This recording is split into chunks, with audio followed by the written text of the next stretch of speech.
카네기의 자기관리론에 따르면 내과를 찾는 환자 10명 중 7명은 걱정만 떨쳐버려도 병에서 벗어날 수 있다고 합니다. 걱정으로 생긴 병은 치통만큼이나 현실적이며 때로는 그보다 100배 이상 심각합니다. 제 주변에도 조금만 긴장하면 잘 체하거나 쉴 새 없이 화장실을 들락거리는 사람이 있고 진통제 없인 일상생활이 어렵다는 직장인도 있으니까요. 우리의 정신뿐만 아니라 몸까지 병들게 하는 걱정, 이 걱정으로부터 해방될 수 있는 방법은 도대체 무엇일까요? 오늘은 데일 카네기의 자기관리론을 통해 걱정과 두려움에서 자유로워지는 법을 소개하려 합니다. 걱정이 너무 많으신 분들, 걱정 때문에 밤잠 이루기 힘드신 분들, 꼭 이 영상을 끝까지 시청하시길 바랍니다. 자, 여기 여러분의 걱정 가운데 90% 이상을 없앨 수 있는 마법 공식이 있습니다. 이 공식은 인류 역사 최초의 에어컨을 개발한 미국 발명가 윌리스 캐리어가 찾아낸 것입니다. 방법은 3단계로 아주 단순합니다. 먼저 1단계는 현재의 상황을 솔직하게 분석하는 겁니다. 그리고 2단계 최악의 결과를 예견해보고 그 결과를 담담히 받아들일 각오를 하는 거죠. 마지막 3단계 최악의 결과를 개선하기 위해 침착한 마음으로 시간과 노력을 쏟는 겁니다. 아주 간단하죠. 보통 걱정은 갈피를 잡기 힘들 때, 문제나 해결책이 아득할 때 생기고 그 막연한 상태를 계속 외면할수록 커지게 됩니다. 그러니 그 상황을 정확하게 보는 것만으로 해결할 가능성이 높아지는 겁니다. 아주 개인적이지만 제 이야기를 예로 들어 이 3단계 공식이 어떻게 해결책을 주는지 살펴보겠습니다. 지금으로부터 2년 전 저를 6개월간 힘들게 했던 걱정이 있었습니다. 바로 커리어였습니다. 컴퓨터공학을 전공한 저는 2년 전 3개의 회사를 두고 이직 혹은 잔류를 선택해야만 했습니다. A 선택지는 글로벌 대기업이었습니다. 당초 대기업 입사를 포기하고 스타트업 회사에 들어갔던 제겐 대기업은 늘 한 번쯤 경험해보고 싶은 시스템이었습니다. 직원 수가 많은 만큼 훨씬 훌륭한 인재도 많을 테니 그들과 함께 일해보고 싶다는 꿈이 있었죠. B 선택지는 처음에 입사했던 스타트업인데 지금은 탄탄한 중견기업이 되었고 상장을 앞두고 있습니다. 상장 시 초기 멤버였던 제가 얻을 이익이 상당히 컸고 회사 내 제 입김도 그리 약하진 않았죠. 마지막 C 선택지입니다. B에서 분사한 신생 기업인데 무엇보다 기업 분위기가 남달랐습니다. 하루 6시간 근무, 수평적인 문화, 제 기량을 제대로 보여줄 수 있는 특기에 집중한 프로젝트 등 일 자체를 아주 즐겁게 할 수 있었죠. 각각에 대한 장단점이 있어 장기적으로 무엇을 선택하면 좋을지 고민이 많았습니다. 그리고 동시에 제가 한 곳을 선택함으로써 잃게 되는 조건들, 선택을 미룸으로써 생기는 기회비용 때문에 걱정이 많아지기 시작했죠. 제가 이 걱정을 털어놓을 수 있는 곳은 아내가 유일했기 때문에 거의 몇 달간 아내에게 이런저런 고민을 털어놓았습니다. 그래서 어느 순간 아내조차 두통에 시달렸습니다. 제가 너무 자주 걱정만 이야기한 거죠. 에너지가 떨어질 수밖에요. 언젠가부터 저는 그냥 모든 걸 포기하고 싶어질 만큼 큰 스트레스를 겪게 되었습니다. 바로 그때 캐리어의 3단계 공식을 알게 되었고 이를 적용해 보았습니다. 먼저 제 상황을 제대로 분석했습니다. 그 선택에 따라 발생할 최악의 결과도 고려했지요. 다행히 누군가 저를 감옥에 집어넣거나 총으로 쏴죽일 일 같은 건 없었습니다. 하지만 원하지 않는 결과를 얻게 되거나 아예 직장을 잃을 위험이 있는 건 사실이었죠. 다음으로 최악의 상황을 받아들일 준비를 했습니다. 어느 하나를 선택함으로써 제 커리어가 예상치 못한 방향으로 뻗을 수도 있고 직장을 잃을 수도 있었죠. 그러면 당장 쓸 생활비나 대출금을 갚는데 어려움이 생길 위험이 있었습니다. 하지만 저는 또다시 다른 기업에 입사할 수 있습니다. 퇴직금과 아내의 소득으로 생활을 유지할 수도 있을 거고요.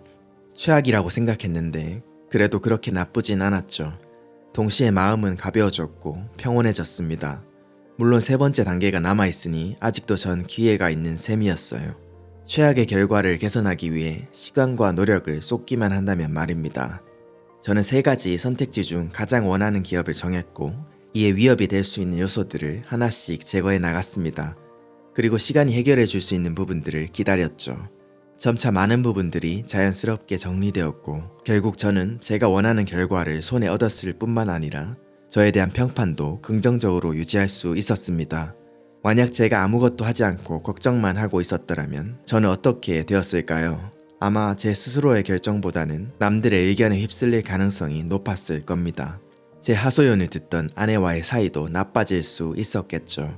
카네기는 말합니다. 걱정이 계속되면 생각이 산만해지고 제대로 된 결단을 내릴 수 없다. 대신 결연한 마음으로 최악의 상황을 가정한 뒤 그것을 받아들이면 오히려 우리가 직면한 문제에 집중할 수 있게 된다고 말입니다. 한편 캐리어의 3단계 공식으로도 해소되지 않는 걱정이라면 두 가지를 명심하십시오. 첫째, 내가 걱정하고 있는 일이 발생할 가능성 얼마나 되는가 확인하십시오. 걱정하는 일의 90%는 일어나지 않는 일입니다. 현대사회에서 성장하는 보험사가 몇 개인 줄 아시나요? 많은 보험사들이 매년 성장하고 또 새로 생겨납니다. 그들이 매 새로운 서비스를 출시하는 이유는 일어날 가능성이 현저히 낮은 우리의 걱정 덕분입니다. 당신이 하고 있는 그 걱정이 일어날 가능성이 낮은 걱정일 수 있습니다. 예를 들어 가스불을 끄지 않아 집에서 불이 난다거나 앞차가 급정거를 해서 교통사고가 난다거나 이런 일들을 걱정하고 있다면 당장 그만두는 겁니다. 걱정으로 얻을 수 있는 것보다 걱정을 하지 않음으로 취할 수 있는 마음의 안정이 훨씬 더 큰 이득일 테니 말입니다. 둘째, 만약 그 걱정이 진짜 발생하는 상황이라면 받아들이는 것도 방법입니다. 해결하면 됩니다. 자동차 타이어가 도로 위에서 큰 충격들을 견딜 수 있는 이유를 아시나요? 타이어 제조사는 처음 타이어를 만들 때 바닥에서 오는 충격에 저항할 수 있는 제품을 만들었다고 합니다. 하지만 그 타이어들은 오래 가지 못했죠. 갈기갈기 찢어졌습니다. 그 이후 제조사들은 길에서 오는 충격을 흡수할 수 있는 타이어를 만들게 된 겁니다. 가끔 우리는 인생이라는 길에서 생기는 충격과 흔들림에 마주하죠. 그때야말로 성장하는 시기, 버티는 힘을 기르는 시기입니다. 그러니 정말로 일어날 일이라면 미리 걱정하기보다 문제가 일어났을 때 받아들이고 버티고 해결 방법을 찾아가는 것이 훨씬 현명한 방법입니다. 일어날지 말지 모를 가능성에 정신을 갈아넣지 마시길 바랍니다. 여러분, 걱정도 습관인데요. 이 습관을 예방하는 방법이 있어 하나 소개해드릴까 합니다. 바로 우리의 신체 건강을 좋게 만드는 겁니다.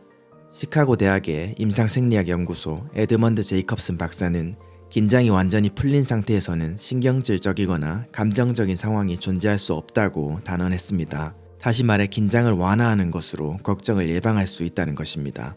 이에 가장 효과적인 방법은 자주 쉬는 것입니다. 피곤해지기 전에 휴식을 취하는 것입니다. 2차 세계대전을 승리로 이끌었던 영국의 총리 윈스턴 처칠은 하루 16시간씩 일하며 전쟁을 이끌었습니다. 그때 그는 이미 60대 후반의 나이였는데 그렇게 일을 할 수 있었던 비결이 바로 휴식이었던 겁니다. 처칠은 아침 11시까지 침대에서 보고서를 읽은 뒤 지시를 내리고 전화를 걸며 회의를 했다고 합니다.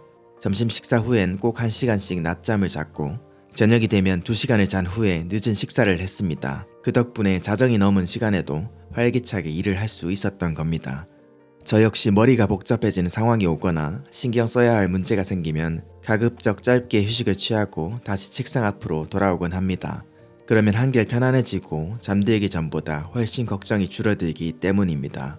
데일 카네기는 사람의 무한한 가능성을 제한하고 삶 자체를 무너뜨릴 수 있는 것이 걱정이라고 했습니다. 바꿔 말하면 우리 삶의 걱정을 제거할수록 성장할 가능성이 높아진다는 뜻이겠죠. 걱정을 한다고 사라지지 않습니다. 그러니 여러분, 걱정하지 마시고 걱정을 삶에서 없애는 습관을 키워보세요. 영상 외에도 걱정을 없애는 많은 방법이 자기관리론에 소개되어 있으니 도움이 필요하신 분이라면 책을 직접 읽어보시길 권해드립니다. 감사합니다.